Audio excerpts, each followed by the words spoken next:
अगर हम बात करें गोल्ड सिल्वर की तो पिछला हफ्ता गोल्ड सिल्वर के लिए काफी पॉजिटिव रहा। सिल्वर के भावों में करीबन 13% से ज्यादा की तेजी देखने को मिली और हमने देखा सिल्वर ने इस हफ्ते में 2,92,960 का नया हाई बनाया।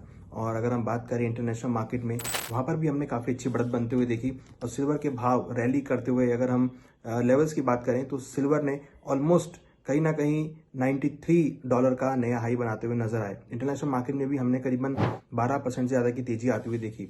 वहीं अगर हम गोल्ड की बात करें तो गोल्ड के अंदर भी हमने पॉजिटिव ट्रेंड देखा और इंटरनेशनल मार्केट में गोल्ड के भाव ऑलमोस्ट 2% के आसपास बंद होते हुए नजर आए।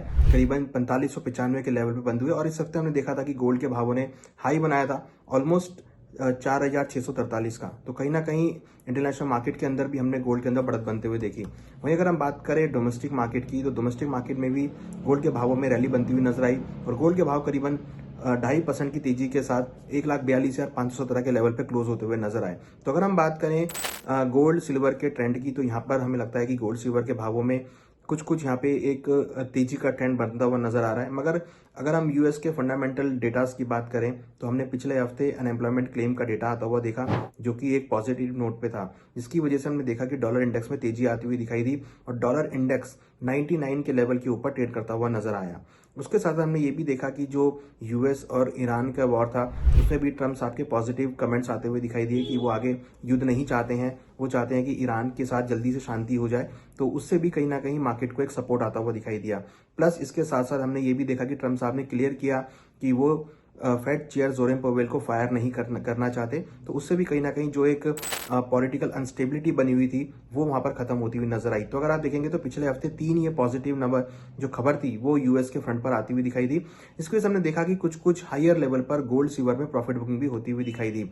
हालांकि बैंक ऑफ अमेरिका का भी मानना है कि जो सिल्वर है वो थोड़ा ओवर वैल्यूड हो चुका है और वहां पर कुछ गिरावट देखी जा सकती है। टेक्निकल चार्ट्स की बात करें तो मार्केट कहीं ना कहीं एक ओवरबॉट जोन में है जहां पर लग रहा है कि कुछ प्रॉफिट बुकिंग देखने को मिल सकती है। हालांकि अगर हम सपोर्ट और रेजिस्टेंस लेवल की बात करें तो गोल्ड में इंपॉर्टेंट सपोर्ट 1,40,000 का रहेगा जो कि इंटरनेशनल मार्केट में करीबन $4500 के आसपास रहेगा। वहीं रेजिस्टेंस की अगर बात करें तो 1,45,000 मीन्स करीबन $4700 का रहेगा।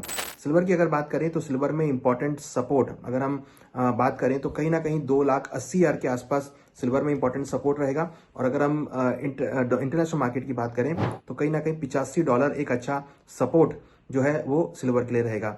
वहीं अगर हम रेजिस्टेंस लेवल की बात करें तो 3 लाख का साइकोलॉजिकल लेवल एक रेजिस्टेंस की जोन पे रहेगा जो कि अगर हम बात करें तो कहीं ना कहीं $95 के आसपास इंटरनेशनल मार्केट में हो सकता है। तो ये एक ब्रॉड रेंज है जो गोल्ड सिल्वर में देखने को मिल सकती है। हमें लगता है कि कहीं ना कहीं अगर आप ओवरऑल ट्रेंड की बात करेंगे तो थोड़ा ट्रेंड जो है वो यहाँ पर मिक्सा होता हुआ दिखाई दिया है। थोड़ा गोल्ड सिल्वर हायर लेवल पे रेजिस्टेंस फेस करते हुए नजर आ रहे हैं। वहीं अगर हम बात करें कॉपर की तो हम पिछले 3 हफ्तों से लगातार देख रहे हैं कि कॉपर में कंसोलिडेशन आता हुआ दिखाई दे रहा है। पिछले कुछ दिनों में कॉपर ने जो 1392 का हाई बनाया था उसको नहीं ब्रेक कर पा रहा है और पिछले 3 हफ्तों से लगातार एक नेगेटिव क्लोजिंग होती हुई दिखाई दे रही है। तो कॉपर के भावों में भी मिलाजुला कारोबार है। इस हफ्ते कॉपर के भाव 1289 के लेवल पे बंद होते हुए नजर आए। यहाँ पर अगर हम सपोर्ट की बात करें तो 1260 काफी स्ट्रॉन्ग सपोर्ट है और ऊपर में करीबन 1320 ये एक रेजिस्टेंस जोन है। हमें लगता है कि 1260 से लेकर 1320 के बीच में कॉपर के भाव रह सकते हैं और कहीं ना कहीं लोअर लेवल पे खरीदारी देखने को मिल सकती है। वहीं अगर हम बात करें जिंक की तो जिंक के अंदर भी हमें एक रेंज बाउंड मोमेंटम होता हुआ देख रहे हैं और काफी दिनों से भावों में एक मिलाजुला कारोबार देखने को मिल रहा है। हालांकि पिछले हफ्ते में जिंक के भावों में करीबन 1.25% की तेजी देखने को मिली और जिंक के भाव करीबन 312 के लेवल पे क्लोज होते हुए नजर आए। तो जिंक के भावों में भी हमने लोअर लेवल पे रिकवरी आती हुई दिखाई दी। तो अगर हम बात करें बेस मेटल के फ्रंट पे तो बेस मेटल के फ्रंट में काफी मिलाजुला कारोबार देखने को मिला। वहीं अगर हम बात करें क्रूड ऑयल की तो क्रूड ऑयल के अंदर हमने एक नरमी आती हुई देखी।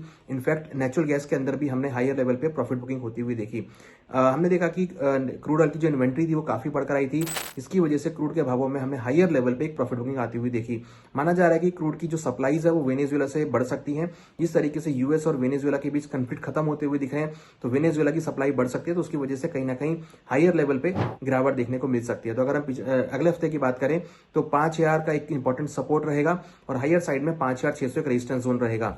वहीं अगर हम नेचुरल गैस गैस की बात करें तो नेचुरल गैस में भी हमने हायर लेवल पे कुछ कुछ प्रॉफिट बुकिंग आती हुई देखी। हमें लगता है कि नेचुरल गैस के अंदर भी भावों में कहीं ना कहीं सप्लाई का जो इम्पैक्ट है वो यहाँ पर आता हुआ दिखाई देगा और नेचुरल गैस पिछले हफ्ते करीबन ऑलमोस्ट 4.5% से ज्यादा के साथ गिरावट के साथ बंद होती हुई नजर आई, करीबन 280 के आसपास। हमें लगता है कि 260 का इंपॉर्टेंट सपोर्ट रहेगा और 300 का रेजिस्टेंस रहेगा। तो अगर हम ओवरऑल मार्केट स्ट्रक्चर की बात करें तो मार्केट स्ट्रक्चर अभी रेंज बाउंड होता हुआ दिख रहा है।